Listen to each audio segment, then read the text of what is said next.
Precisamente la oficialidad y también una de las cuestiones pendientes desde va muchos años na democracia asturiana y que, bueno, pues a mucha xente y é verdad que cada vez vese mellor e entendemos que las encuestas, además, aunque non siguen facéndoles desde el gobierno, supongo que non nos interesa conocer la opinión, porque como cada vez va mellor, y la última decía que el 60% de... ¿Qué más del 60%? Sí. Que más del 60% de los asturianos estaban a favor, pero é verdad que todavía hai mucha xente que desconoce que é realmente la oficialidad, y yo pues establecía ahí el reto de decir a una persona que nos esté viendo por la televisión y que no conozca exactamente qué es la oficialidad, en qué afectaría el qué supondría la oficialidad, porque esa persona que está viéndonos por la tele y que no conoce mucho de la cuestión, ¿por qué tiene que estar a favor esa persona? A ver, yo creo que la oficialidad, lo que se logra es que las personas que quieran vivir y emplear y usar libremente la lengua asturiana,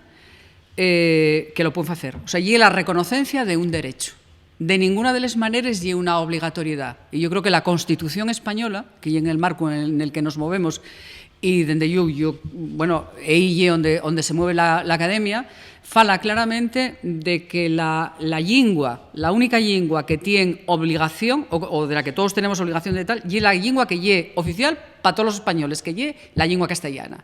Pero les otras fala únicamente del derecho. Pero é moi importante que ese derecho de los asturianos que tenemos a falar la lingua cuando queramos, que se nos reconozca legalmente. Y el único camino es la declaración de cooficialidad en el Estatuto de Autonomía. Pero después, además, tiene que haber una ley que desentolque eso, que no tiene por qué ser de una manera, digamos, ponerse unos plazos, hay que ajustar eso a la realidad que tenemos, hay que ver el presupuesto, todas estas cuestiones. Si es la propia Xunta General la que va a decidir eso, o sea, que no tienen por qué tener miedo.